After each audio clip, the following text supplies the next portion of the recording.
Hey, what's up? It is Steve Hofstetter, and you can tell that because I look an awful lot like him. I always start my cameos by waving because the cameo never really tells you exactly when the video starts, but, I don't want to just be like, hello, and, try to make it look more natural, but then I tell you behind the scenes, so it's completely not natural. Anyway, I saw you asked about just advice for, podcasting on the left in a time like this, and I think voices on the left are more important in a time like this. You got to be loud, you got to fight fascism, and in terms of where you're based, it says I know it says you're based in Kingman, Arizona, and that's pretty deep red, but that's not where the listeners are based. The listeners are everywhere. And also, even the reddest of counties goes like 90-10, which means there's 10%, even in the reddest of counties, that are being underserved, that are being ignored, and that want to hear voices against fascism right now. So, my advice is keep being loud, keep being authentic, and, your audience will come to you. I hope that helps, and thanks for fighting. Hey, what's up? It is Steve Hofstetter, and you can tell that because I look an awful lot like him.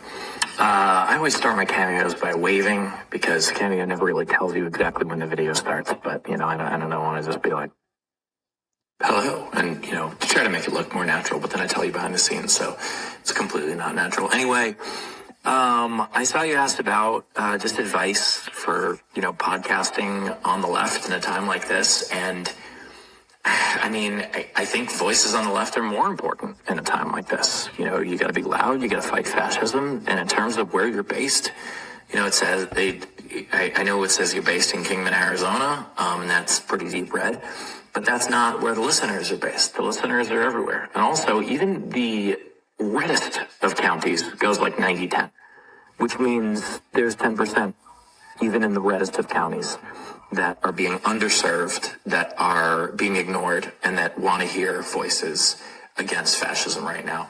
So, my advice is keep being loud, keep being authentic, and, your audience will come to you. I hope that helps, and thanks for fighting. What's going on, Snow? Not much, MJ. You've been at this 6 years now. This weekend. 6 whole year. We have dogs today. Yeah. Who let the dogs out? Who? What's going on? And we have our military expert, Jim Foley, back. Yeah, we got friends in the house today. Thank you. And Kat. Hello. Hi. Hello again. And Cullin? Yep. Hey, what's going on? Welcome back. Thank you. It's been a while. It has. All right, so we've been doing this for 6 years, and we're coming up on the 250th anniversary of the country, July 4th. How patriotic is everybody feeling? That's a good question. Because you don't want to equate the United States to what's going on right now. With Trump? Yeah. Like we had 240 something good years. Right, overall. Yeah. But We've had a good run. yeah, 250 years is a good run for anything. Yeah. I would say I feel very patriotic. That's why I'm so critical of Trump. That's why I fight against his administration every chance I get, which is not a lot, but when I can, I do. Yeah, you kind of backed off of it a little bit. Just a bit. All right. It's like patriotic can be like wanting something better for everyone. And you can be critical and be patriotic, Yeah, but If I don't feel a lot of excitement for the level of events that we're having. It's the 250th I wasn't excited for the cage match. year since I don't know if it's not really a centennial, it's not a bicentennial. What is it? Anyway, the 250th year of existence of our nation. Yeah, there's no excitement there. Not like when I was a little kid and we had our 200th bicentennial. We even had, I might probably get the agency wrong, but I believe it was the Smithsonian furnished a lot of historical exhibits on a train. And the train came right through Kingman, and my kindergarten class went and saw it. Oh, that's cool. Yeah. 1776, I remember. Yeah, that. they had like some original documents on the train No doubt. that I remember. And, historical cool. artifacts. It was just pretty neat. It was exciting. And I think we That'd all be grew up cool. in that type of Yeah, environment, of I think- patriotism being something that, we like to bring to our communities and all of us, show our patriotism. I think we all, grew up feeling that way. And what's different now is I think somebody's kind of stealing that from us. I think Trump and his cage fights have really taken something that was a little bit sacred for some of us. Yes. And maybe smeared it. I think that hurts, and I think it's diminishing this celebration. It's like making a joke out of things, and they don't even get it that they're making it. Monster trucks and cage fights and dirt bikes jumping. Come on. I mean, It's idiocracy. It literally is idiocracy. My comment to that is, and forgive my language and any people that feel insulted, but, my response to the most recent event at the White House is tell me you're white trash without telling me you're white trash. Exactly. Right. Being honest. Well, which means it excluded a lot of Americans. That is more than anything else. If you set aside the trashiness of it, it's just the overt bad taste. That sets a lot of Americans that are not white, Americano. It just puts sidelines all those people for this celebration, and I think that's where we missed the mark the most. I think it was intended for that. Absolutely. I mean, Like white to nationalism is basically what they sell. Purposely be like, we don't want to include it. And I have to admit, I'm a little jaded as a lifetime military member. Obviously, everybody who goes to the base every morning is patriotic. You signed up for this stuff. Whether you like to be patriotic or not, you're wearing a flag on your sleeve. But I had an occasion a couple of years ago where a neighbor had mentioned when I was out front digging a hole for a plant, he's like, "Oh, are you putting up a flag? You putting up a flagpole?" I said, "No, I get enough of that at work." There's a flag literally at every building on the Navy base, every single one of them. They play the national anthem every single morning at 0800. Everybody stops and faces the flags and stuff. I mean, it's, patriotism isn't something that you just put on the front porch. It's something that you do. So I haven't ever worn a flag at my house, displayed a flag. And my wife and I are both lifetime Navy. We don't need to do that. We don't have to prove our patriotism to anybody else or feel insecure or anything. So patriotism, I think, is something that is I've wrestled with since probably 9/11. Mm-hmm.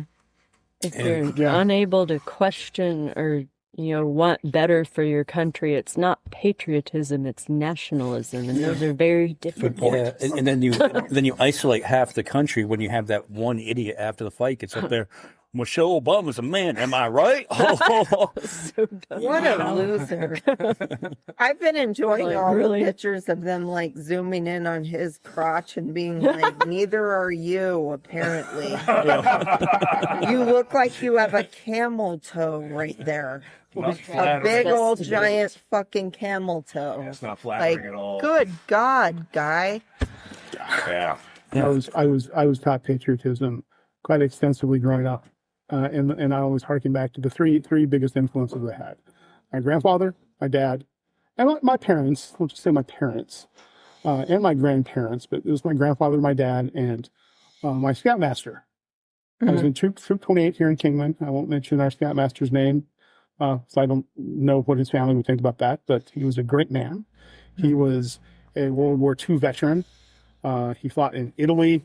He was part of some of the maneuvering through Italy as a distraction for D-Day. He even had pictures of him there. He carried around a little Roman coin he found when he was in Italy in his pocket every day for good luck, and he still had that when I was a kid. Oh, wow. But I was taught really how to be patriotic by them, and it was exactly the opposite of what you see coming from our current government. Right. That's not patriotism. You're familiar with the term crocodile tears. That's crocodile patriotism. Mm-hmm. Maybe, but maybe it's even more sinister than that. That's kind of the way I feel. Exploitation at this point. Yeah, about the disgust I see going on with Yeah, our, and our it, federal government. it kind of really Yeah. sucks to look at a flag or look at the flag on, say, the back of somebody's truck, and you make that judgment of that person like, oh, no, that's not a good person. You know, and, you know, I still like the, you know, national anthem before a football game or something like that. I like to have that patriotic feeling and stuff like that. I think everybody at this table feels that way, that we're so angry that that's gone hijacked away from us and that we are considered Antifa, basically, which we are. Which, because Antifa is anti-fascism, I'm not for fascism. Well, they've been working the Real Americans logo for a while here, where they exclude people that are, you know, any ethnic groups, or Real Americans are these white, you know, conservative, cut from the cloth of John Wayne. Don't forget J.D. Vance's proposed special citizenship he wants. White American males with descendants from the revolution. Guess what? I match all that spades, and that should scare them. Well, Because I would never support. they include or exclude people based on partisanship. I mean, look at the best exhibit of that is the 4-star admirals and generals that were on his first administration. And they were the sidelines, the safeties that kept him from overstepping and making these constitutional violations. And one by one, they just fell off. John Kelly and Jim Mattis. Those people went from being decorated war heroes, 4 stars, 40 years in service, to being traitors in the words of MAGA. Yeah. And it's, to me, that's the most revealing thing on the inclusion and the partisanship. If you're with us, they'll accept Lindsey Graham being gay as hell. But the day he crosses them, they'll persecute him. That's what that MAGA is. So even your nationalism, And even Lindsay my knows whiteness and your legacy family does not qualify. It's a partisan thing. Yes. It's nationalism. Yeah. They're very Well, maybe that's fickle. why Lindsey Graham is such a little maggot. He's afraid They of have blackmail material. He knows it. He knows that they will come after him, so that's why he's looking. They already have Well, blackmail material. I got a message for Lindsey Graham. You need to come out of the closet, buddy. You'll be much happier. Some minority groups sadly feel like their proximity to power will give them like a safety away, like You should a never. exclusion, you and should that's never- not how it works. Yeah, you should never vote for politicians who are drawn to power, and that's who we have right now. Yeah, it's the Louis over in France, how that went. Yeah. But the other thing that you had to happen this weekend was really refreshing was the Obama opened his presidential museum. And it was so good to see sane people, a relatively sane Republican president, relatively sane, I say, not smart, but a Republican president standing with the other surviving Democrat Well, him presidents. and Michelle are besties, Yeah, right? yeah. Like, Showing that of course Americans it can was- coexist. Yeah. Yeah. Everybody before Obama, at least during my lifetime, probably excluding Nixon, although I don't remember Nixon. I mean, I know who he is, know the story behind it, but I was I was just a baby when he was in office. Right. I've never felt scared of our government ever till now. Yeah. Until the beginning of 2025 when those sons of bitches took over. I mean, why do you think I retired early from the Navy? Yeah. When the Doge federal employee letter went out to say anybody who wants to retire early or resign and get paid to the end of the year. I mean, it's a horrible idea administratively. I've never heard of anything like that happening in almost 4 decades that I worked for the government. That's just crazy. Hey, let's let all of our most seasoned experts go just unannounced the and brain pay them an drain. additional 9 months of full salary. It's like a brain drain. Yeah, it was. It really harmed a lot of organizations. But that's what they're setting out to do, is dismantle the government and make it not function. So, big steps. But seeing that coming and knowing that I was not going to work under Pete Hegseth and I was not going to work under a Trump administration a second time, I took that opportunity, and I was one of the people that took that federal early retirement. Yeah. I can't imagine working for somebody as incompetent as Pete Hegseth. No, no. Oh God. Good God. We all got emails, and I want to say we all, I mean every single federal employee in the government. We're talking 1 million people with getting daily or weekly emails that we had to report to and give 5 bullets as to what it is we do around here. And I couldn't believe it, that the gall. And what really disheartened me, it wasn't surprising that Elon Musk came up with the idea that I should answer to him. I remember this. What really resonated with me was the fact that my boss and his boss didn't get in the way of that shit. That the whole Pentagon didn't say, no, sir, we got this. Right. Yeah, it's like we know what Right. Mr. Foley does and all these like- other I know. people too. So Like we no don't- one's It's like stuck that's up for the complying in military. If advance. they're Nobody. supposed to be all about the troops. Yeah. That was bullshit. My CO, my admiral, all the way up. Everybody said yes, sir. And I knew right away we were in deep, deep shit. So I Like- got off that raft. Yeah. And how many people stayed in that feel the same way? How many young soldiers feel like I do, or like you do, or like Kat does, or like either of us? You know, it's got to be at least half, according to voting statistics. The military generally reflects, as you so told me one time, the general demographics of the day, both politically and racially and everything else.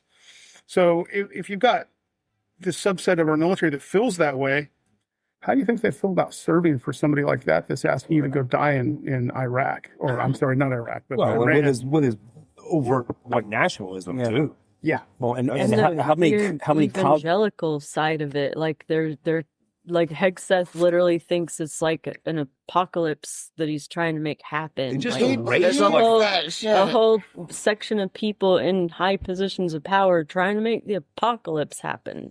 They just What? erased over 100 You know? religions from the recognized list in the Department of Defense. Just erased them. And one of them was Like the that's Mormons. their main objective. I mean, It's terrible. Senator Smith freaked Oh, out. yeah, I saw that Mike, too. Mike Lee too Yeah. was Wow. freaked out about that. Michael, excuse me, I said Yeah, Smith. yeah. But that was just out of the blue, the white nationalism that Hegseth's doing. He just arbitrarily decided that these religions don't really count. Can you imagine being somebody in the service and they just scratched your religion off of being recognized? Doesn't that asshole have like a little Nazi-esque tattoo on his chest? Again, He's it's like Secretary of Defense. Secretary of War. Secretary of Defense. This isn't a war. He likes to call himself the Secretary of War, though. Remember, you He's changed it. Secretary of Pathetic Little Stupid. Well, they're actually going to do the whole thing now. So up until now, the Secretary of War thing was Pretty much. just him crowing and being a big shot. But they're literally going to change the name now. They had the decision made.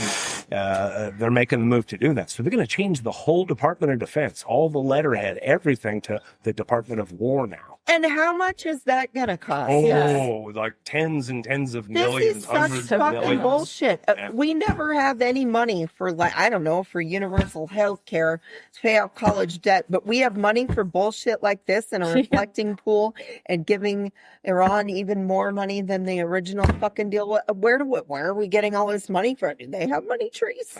Like, what the fuck? Well, I mean, what they'll do is they're just going to save this until maybe a Democrat comes into office again. Well, they'll worry about deficits again. But Yeah. Yeah, at they'll that point, bring it yeah. up and they'll pin it on they'll try to say it like as the left. It's like, bitch, one you're of the the one that reasons racked I'll up offer more this, debt. though, I'll offer you this. One of the reasons that they are spending all this money absurdly, seems like the drunken sailors on Liberty, is because they need to break the bank. They want to take away your Medicaid. They want to take away your future Social Security benefits. They want to take things away. And the way they do that is they make us broke. We can't afford anything else. Child cancer, we got wars to fight. So a big point of why we're overspending and crushing everything is these social programs that the billionaires are tired of paying for, and they do pay for them. Don't get me wrong. The people that own corporations and the billionaires pay high taxes. That's where that money goes. Pays for those programs. They're done with that now. MAGA is erasing that. Trump is removing that burden from the billionaires, and they're taking your benefits away. That's the reality of what he's doing. And he's making us dysfunctional so we don't have any money to fix things that matter. I mean, and I try to not say that I hate, but I fucking hate them for shit like this. Well, they're doing this to you on purpose. I don't think you're out of line for hating them. If they were accidentally or just incompetently doing this, maybe hate's strong. But these people are trying to fuck you. Yeah. Fucking hate them. And I think we were talking about this yesterday. How much of the deficit is Trump responsible for? It's The already majority of it. Like a third, right? Yeah. It's already realistically, real numbers. It's approaching 1/3 of the entire deficit, and we're coming up on $30 trillion of debt here in this country. So he just in this term and a half has accounted for 1/3 of that entire debt. So breaking the bank is there. I fear this is something that is going to be really impactful for all of us, especially at our ages where we've been saving to retire, and all my savings is in dollars. What if he completely cripples and crushes the dollar? The petrodollar is now being extinct. They used to exchange oil in dollars around the world. They're not doing that anymore out of the Persian Gulf. And if we default in a lot of the dollar stuff and our bonds become called by the investors like China, it's going to crush our money so much that it may just collapse. And here comes Trump's cryptocurrency to be our form of, and he'll buy out your dollars at 10 cents on the dollar. Well, all my life savings will be worthless, right? I met a guy one time in Yugoslavia, in the mid-90s, and they'd been overthrown. This is in like Trieste, Italy, right on the border. And this guy at the bar next to me, probably twice my age, I was a 20-something-year-old man, he had this roll of currency from where he was at in Yugoslavia. And he handed it to me. He says, it's just funny money now. I still have it to this day. Oh, wow. And all his life, he'd withdrawn it from the bank in cash, but the whole government collapsed and his money was worthless. So those are my greatest fears as to what's going on here with this tactic of screwing everything up. Nobody's this incompetent. Nobody's this bad at everything. So he's doing this on purpose. And the administration is shit showing every day, failing. What's real, what's not real, and it's working. Right. So you don't think like the reflecting pool was just gross negligence? No, stupidity. It's not. I mean, there's 100 people saying, sir, when you put that coating down, it's not like he's just in a vacuum. And he's like, I know, I'm the president, I'll decide. And the reason he's doing that is he knows he's going to screw all this up. But we're going to talk about the reflecting pond instead of the Epstein files. And it puts his followers in this really precarious position, too, where it furthers their commitment to that cult-like behavior. Because they're on the ropes. I mean, this is so fucking stupid. How do you defend this as a MAGA? Well, it makes you just irrational. It makes you be like, oh, yeah, what about? You just get weird. And that's what he's doing to them. He is conditioning his cult to just have to face their peers that are critical of them and drive animosity between them. He wants his followers to hate their friends and family. But at what point do you just step away from it and go, this is just too bizarre for me? Who, the MAGAs? I mean, we've passed that, I think, a long time ago. I mean, before this somehow. election. I mean, like Tucker Carlson is like jumped. Some of them have, but like some of them, I at this point, it's like, maybe their brains don't know how to think for themselves. I have no. They come and go. I don't trust any of them because they do that. Their arguments are getting dumber. Like he said, like how they're just like going with things, and you're like, did you even read before you thought that this was a solid argument and posted this? This is ridiculous. Psychologically, whenever people have like an intense threat to their identity, they will do just about literally anything to keep that, even if it means being completely irrational, because that's like an intrinsic thing in people. Sure, like, they do not like threats to their identity. And I have a really big problem relating to that because and everybody knows I was a pretty good Republican at one point in time. I voted for George W. Bush twice. I did not vote for Obama. I wish I would have voted for Obama, by the way, but I did not vote for Obama. I refused to vote for Trump in 2016 on the primary. I voted for Kasich, and he won the primary, and then I immediately re-registered as an independent. I wasn't going to be any part of that, and then I voted for Clinton, and then Harris Okay. and Biden. So I drastically changed my way of thinking and my viewpoints pretty easily because I'm a rational human being that can think. I can think for myself. Yeah, I think they're like. I had some that's good. like I a had some good reasons for wanting to minority. vote Republican, and You I probably, think those were good reasons. I think I probably should have thought about my vote. you just a little bit more. probably were able to like separate your identity though with your political Yeah, beliefs. it was Like a never lot part of of my- people marry those, and that's actually a psychological tactic that has been about since like MAGA, like all of the racist dog whistle stuff, and Identity like all of politics. that Yeah. is like just creating a further divide. And Well, and he did that early on, and Identity. I never. but not everybody does marry their identity with their politics. Well, No, and you shouldn't. And what was obvious about it early on, and one of my son-in-laws actually told me this was his breaking point from Trump. He was going to support him, and it got to the point where Trump said, "I could shoot somebody in the middle of Fifth Avenue, and I would not even lose a single voter. That's how dedicated my voters are." So my son-in-law told me, he's like, "It isn't who I am. I'd have a problem with you shooting somebody." Yeah. And look how many people didn't have a problem with that. They Yeah. literally turned it into a joke. That They was thought like it was cool. that was the beginning of the conditioning It's that like, we're talking you about here. should That he always- made these people adopt something that Yeah. is just not right. You should always be able to scrutinize even like your best friends or your people you voted for. Like you should always not hold them above criticism. Like if anything, they Especially when deserve they're more making irrational, criticism when they're threatening, in violent type of positions of behavior. power. You know, Well, and January 6th should have been the breaking point. yeah. that should have done it. You'd have thought. But they've recreated it in their own different Yeah. reality now, where those people were patriots and they were Yeah. terrorists, Yeah. and the cops were the bad guys. That day. Biden's FBI planted them Jon there. Stewart did a thing last night. I posted it this morning, and it is that expression exactly. It's like, wait a minute, you guys showed up on January 6th, and now you're telling us you were the good guys, and you guys deserve this money and pardons. And when did we all watched that? I didn't miss. I watched it live. I was home when that happened. I had the TV on, and I was screaming at the TV. Every And single January 6th participant, as far as I'm concerned, they're all traitors. I mean, every last one of them. No doubt. I think they're terrorists too. Yeah. Like Domestic terrorists. I and call them traitors white to the trash country. terrorists. Yeah. I'm like because So did Trump.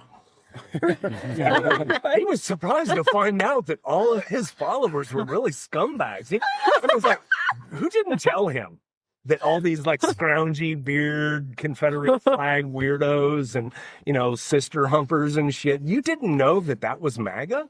I Good kind Lord. of wonder Right? what Tell he's role. delusional. I wonder what role like social media play and the parasocial relationships that people have who idolize celebrities and stuff from like social media, like how much that plays a part into all the I think we have a big problem with that in our society. the Look how many culting men and wear stuff. another man's name Just on the like back of their shirt, how- like a jersey. I would never wear another because man's it's name. like if you don't see Trump post something for a few days, everyone's like, hoping that he died, basically. But like we've never really been in a position in society where we always have access to hearing from the president every freaking day on a social well, media know. app. It's not God healthy. That's damn. the weird. I think there's probably people that It's get like a insane. weird Well, parasocial relationship with him. To that be, way. Yep. to be fair, though, It's there's so much really hope. culty. There's so much hope out there for that to happen,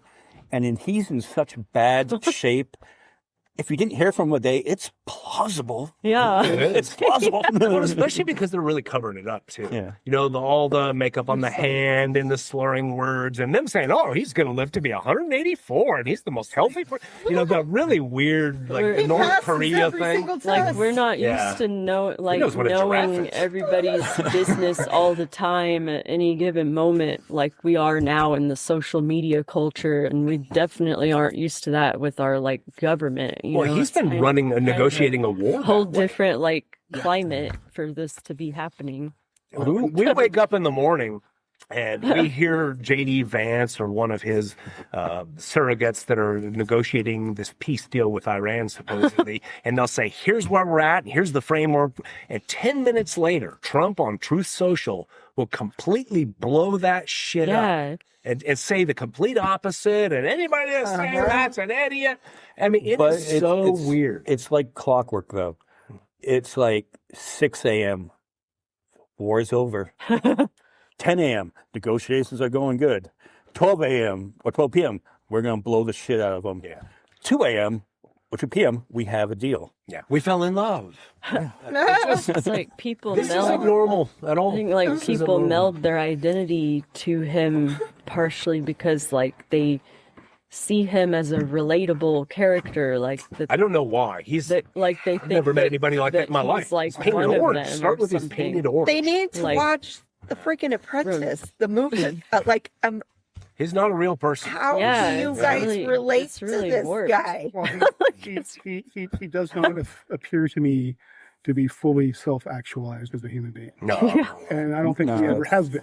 No, Yeah. he wasn't loved. Narcissist. There's a lot of shit missing in that boy. No one ever, other than his supporters, no one's ever said, I love you. There's a few prostitutes that have taken him and embraced him, I'm sure. For so. money. Yeah. No, everything's transactional. Everything That's is. what. I'm That's sure part of his Melania deal. tells him.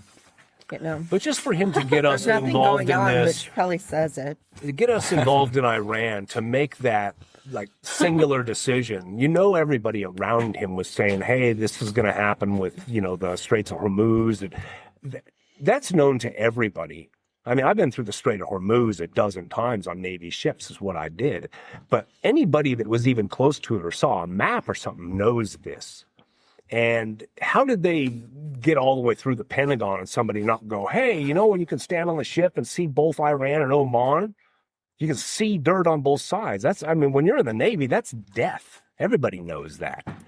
And for them to go forward with this and put everybody in this risk and have these sailors or soldiers killed and lose control of that body of water and the shipment of oil, it's like he had to do this deliberately wrong.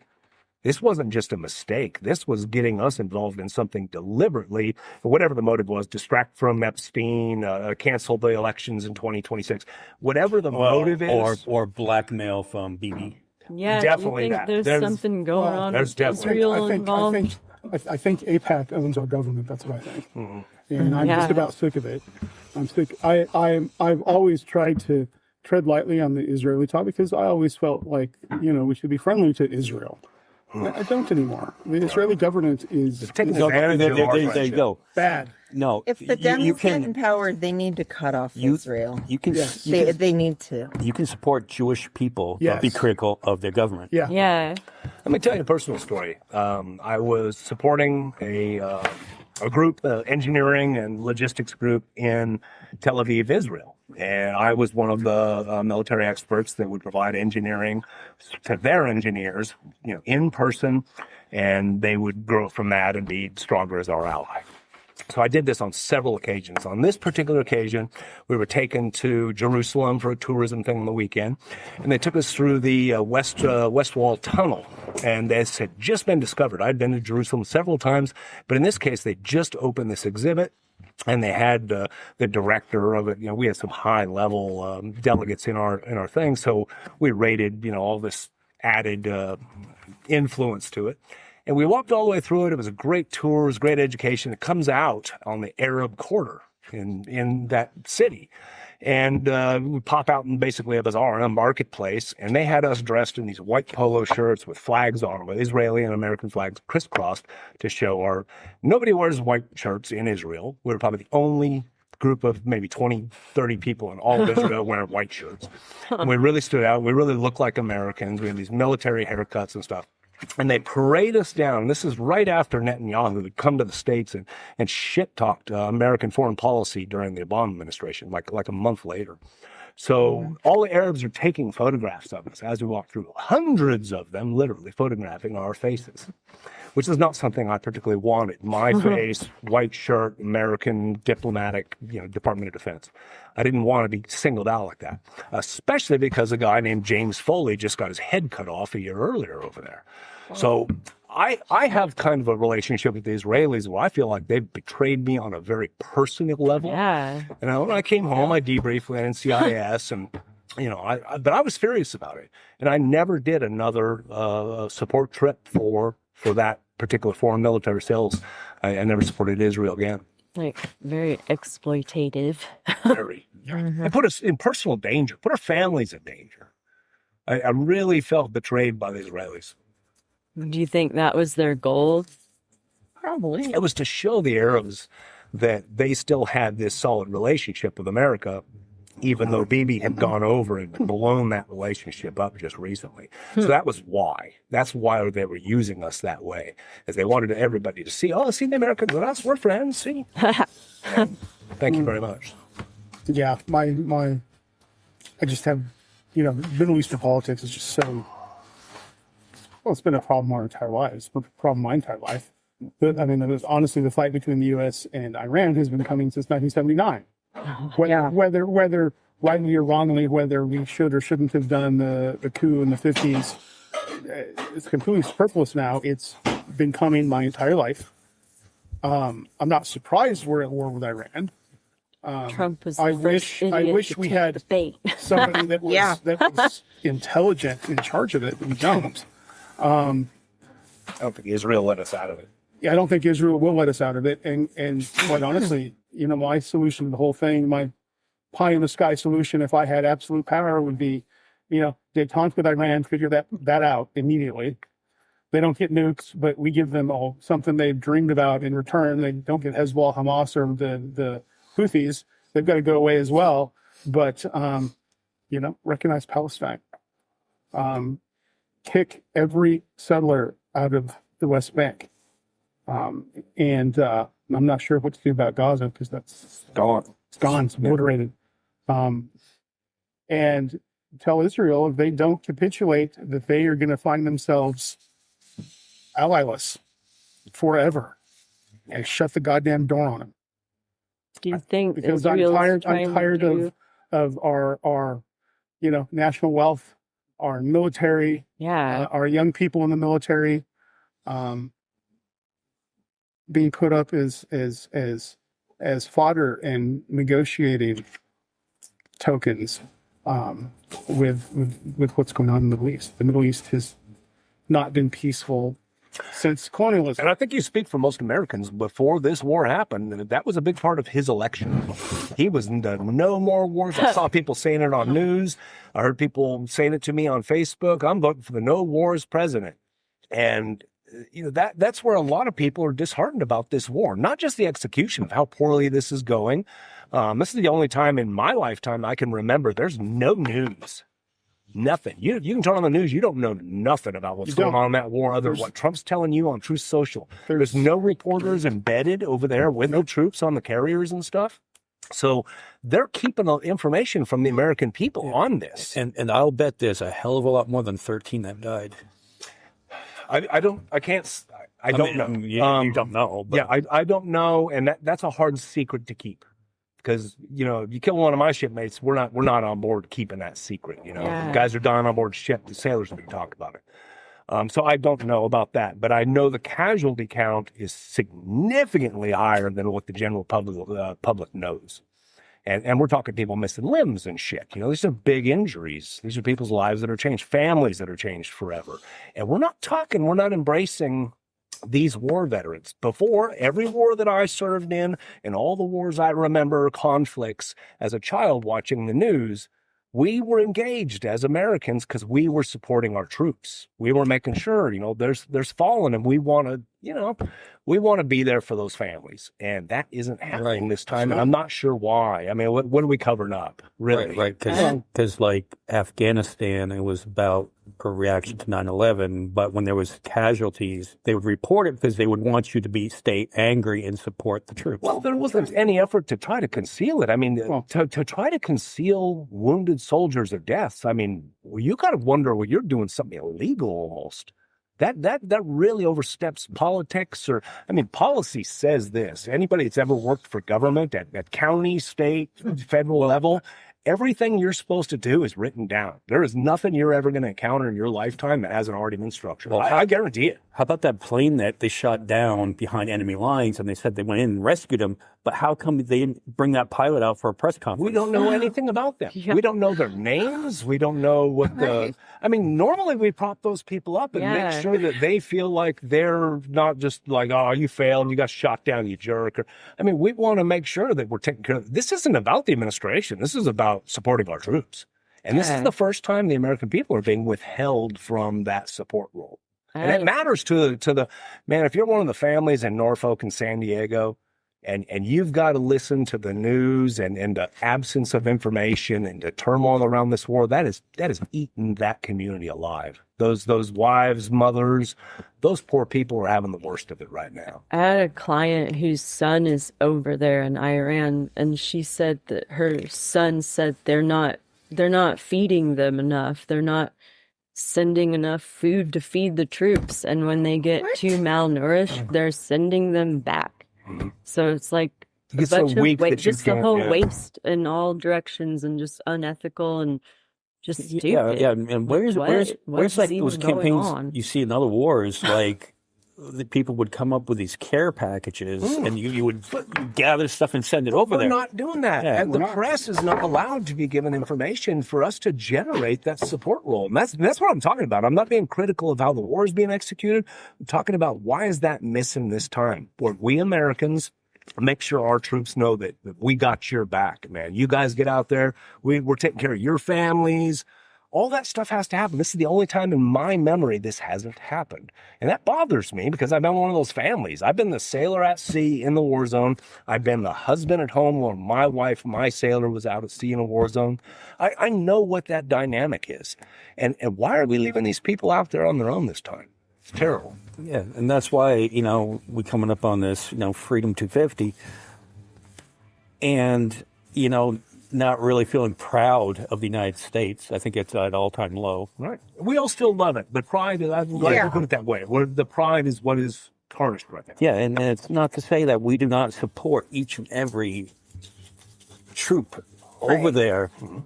We do. And we don't want them there. Mm-hmm. In reality, they don't need to be there. And to see that we don't even know what's going on. Like we could get off this and find out that the bombing has commenced again. We just don't know. At the minute. Well, when was the last time, in my experience, never, that you just had a president acting as the operational command? He commands the bombings. He commands the location, which bridges they'll strike, what water plants. That's never happened in my lifetime. I don't know if Johnson was doing that or Nixon was doing that in Vietnam, but in my adulthood, in my service in the military, we never had a president like calling in the shots. And that makes it a real personal thing. And that makes it very hard to negotiate peace, which, as you know, Trump personalizes everything. But that is really going to make it more difficult. We went over there and killed, for lack of a better word, the mullah, the royal family, right? So the surviving son is the person that we're going to negotiate. We killed your dad, your mom, your little sister, everybody in the whole family and the administration was killed. And that's kind of off to a rocky start for negotiations. And then you make these insults, and it's like he's deliberately not doing this right, and he's over personalizing it, where he's calling the shots, where he's saying, "I'm going to kick your ass," and that's never happened before, where a U.S. president has taken that kind of ownership of the war. And on social media. He really enjoyed that. The Maduro thing is how he really got a taste for that. He's like, yeah, I was sitting there watching it, and I had a headset on and calling in the shots of a SEAL team or something. And he got addicted to that feeling. Now he's running a war. And that's not a good thing. Not only is the guy never even served and never even joined and did 4 years in the military. We have people that are really good at this stuff. And he's sidelined all the smart people, and he's running it out of emotions. Well, and notice we haven't heard from Maduro. Not a word. No updates on that situation that I know. No, usually they brought him to New York to have a trial and stuff like that. Mm-hmm. Usually you'd hear an update. Now, I think it was some kind of inside thing where they just said, "Okay, we're gonna go in and quote unquote capture you, and we're gonna put you off here, some island." Basically, a coup. Everybody was in on it, right? Yeah. You don't know if that's true or not, but you're not the way hearing that anything. Venezuela's transitioned so seamlessly, it sure does seem that way. It does, doesn't it? I mean, that would be the outlying indicator to me, is that the general public of Venezuela is like, yeah, we're going back to business. And, his vice president just takes over like old times. So I think you're right. I think a deal was made. This isn't how things go. People don't respond to that. Somebody comes and kidnaps your president, you'd be mad. Something's not right. Even if you didn't support your president. Like, oh no. Yeah, I was going to say maybe. What about Trump? Take him. Maybe not the best example. Well, that's in the perfect world, I have all these little, scenarios. If I was in complete charge of everything and had undying Trump has obedience. those same. Which is why I should never be president, by the way. But the first thing I would do, it's like, oh yeah, here's Trump and his kids and his entire family. I'd give him to Iran. What you want? And things like that. Here's something to continue the conversation with Iran. That could happen. Yeah. We are at war with this country. And if you don't think that they're entitled to strike back, don't kid yourself. Yeah. I mean, there's a real opportunity for us to have a real nasty terrorist attack from Iran in retaliation. I know. Why hasn't that happened? They could just be waiting their time. Their tactic has worked very effectively, of just sitting, hunkering down and all that, to the massive superior military might of the but they know that Americans didn't have interest and have lost interest. This war becomes unpopular. If they had fought back and done a domestic attack on the USA back then, every American would be on board with this war right now. But they've sat back, and we've gotten tired of it. And now a later attack won't really rally the patriotism or more support for war. It will further undermine it. What are we still doing here? Now we're getting shit blown up at home. Yeah. And Americans abroad. I'm traveling to Europe here next month. That's something that we've got to be additionally looking out for. Americans that are higher risk. I'm an international traveler. I've been to a lot of places. And we were safe for a long time in most places. That's going to change. If there's a cell somewhere in Europe, they could just take out an American who looks like me, just because that's the retaliation for our war on Iran. So Americans need to realize we are at war, and there is a very good chance there is going to be a retaliation. And there's nothing Iran would like to accomplish more than screwing up our elections and keeping Trump president. If you want to hurt America, boy, howdy. It's like, I think that's Putin's idea too. If you want to cripple America and bring it to its knees, help him, whether it be solicited help or not. Assist him in making sure elections don't happen in 2026 and our government collapses and he becomes a dictator. That's a big win for Iran. So they seem to both be working on the same level now, not in concert, not necessarily talking and collaborating, but they got similar goals. So we're about 5 months away from elections, more or less. Do you think we're going to have them? I don't. I think some states will hold them, but I think red states will find reasons not to have them. I think that states that would be toss-up states will get National Guard to interrupt them. Arizona, a purple-blue leaning state, very likely to be one of those states. He'll probably stay away from California, and those are automatic blue. What are you going to do? But he can actually cripple the election by getting red states to go along with him. If they don't have an election there, well, the whole thing's illegitimate then. That's all he has to do. He doesn't have to win it. He has to delegitimize it. He's already setting the narrative for it. Oh, definitely. I mean, he got on the G7 stage the other day, and he said on foreign soil that America has the crookedest elections. We have everybody knows that we have crooked. No president has ever said anything negative about the United States like that on foreign soil ever in our whole 250-year history. And he went out and blurted that out the other day. Walks in and says, "I'm the boss." Being a clown is one thing. But when you actually make real policy statements like that matters. That's going to stick. I think he's trying to go for like the more you repeat something that people eventually start believing it, or like no matter how ridiculous. Well, his cult is self-conditioning at this point, wouldn't you say? Yeah. I mean, he tells them once now, and they're just they're like baby birds. Yeah. He could say the election in Los Angeles for the mayor was illegitimate when LA is 80% Democrat. Right. You thought a conservative was going to win in LA? Oh, hey, Cullin, nice to see you. Nice talking to Hi, you. Cullin. We will talk to you soon. See ya. Thank you for your hospitality. Oh, yeah, you're welcome. All right. Well, we're going to wrap this up soon anyways. So, you've been pretty accurate, though, on your predictions. Regrettably, there's nothing I'd like to be more wrong about than my doomsday about bad shit Trump is doing. To be honest with you, so I just want everybody to know I'm not gloating that I'm right. I'm regretting. You're like, I wanted to be wrong. Yeah, this is why would anybody listen to me? All right. How long before we're locked up then? I think this is going to boil over in probably the 4-week to 6 week period before the election. That the panic is going to set in. He's going to be losing so big in the polls. Republicans are going to get swept, which is a referendum on him. That's what this is all about. This election is not about the performance of Gosar. It's about his boss. Everybody knows that. So I think that's going to really drive him to the panic. It's going to put a big wedge between him and the Republicans. Those guys are going to all lose their jobs because this guy won't shut up and help them. And his policies are unpopular. His rhetoric is unpopular. So he's going to really find himself isolated, and he's going to do something radical, I say 4 to 6 weeks out. And it depends on what the Republicans do. All of this depends on that.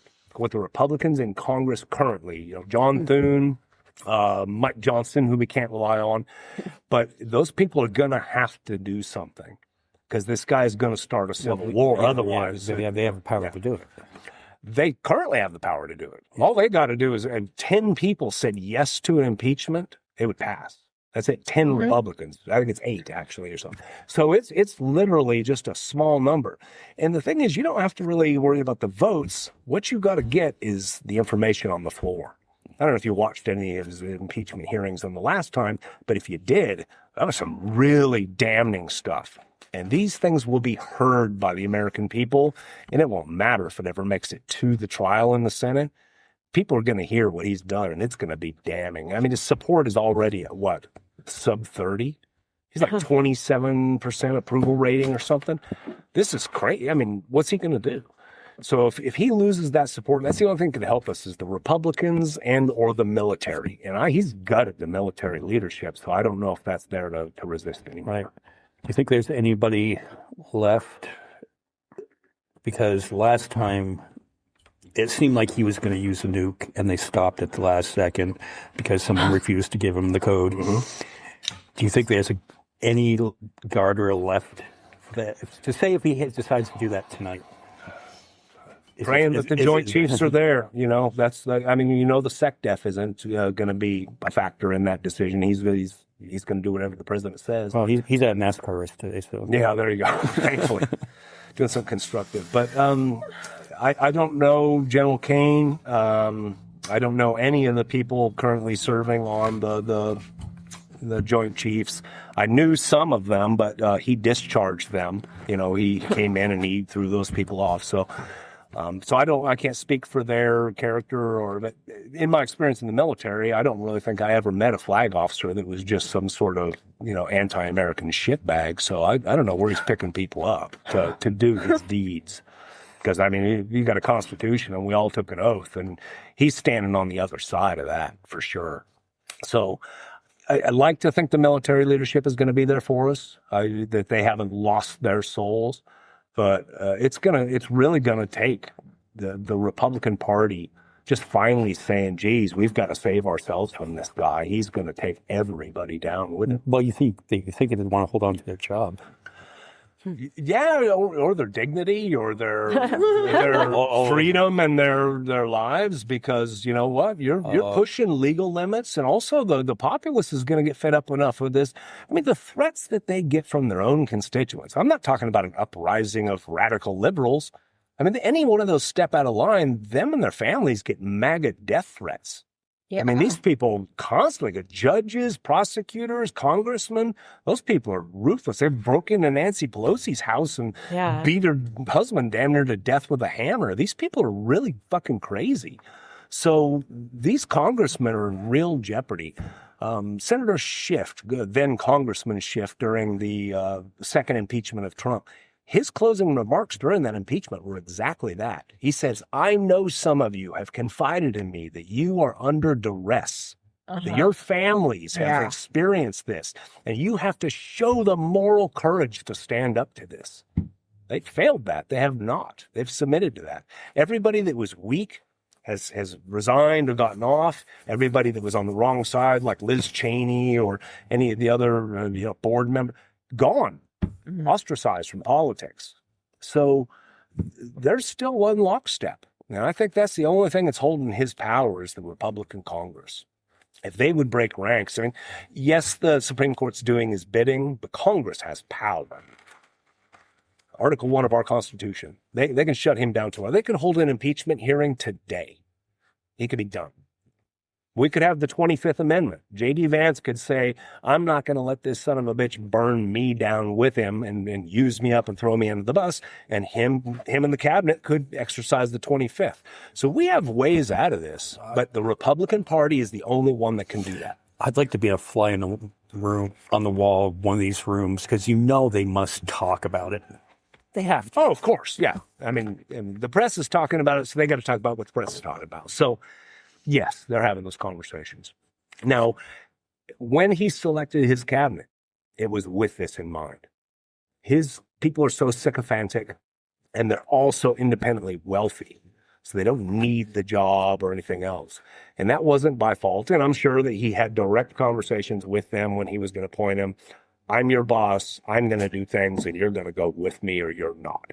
I'm sure he was very direct with his people. He's not letting them in thinking they were taking a different job. They know what they signed on for. He was going to overthrow the United States Constitution, and they were going to be with him to do it. So how do we pull the 25th? How do you get that many scumbags, though, on one board? Because you sit around and watch one of their things while they're going around the table.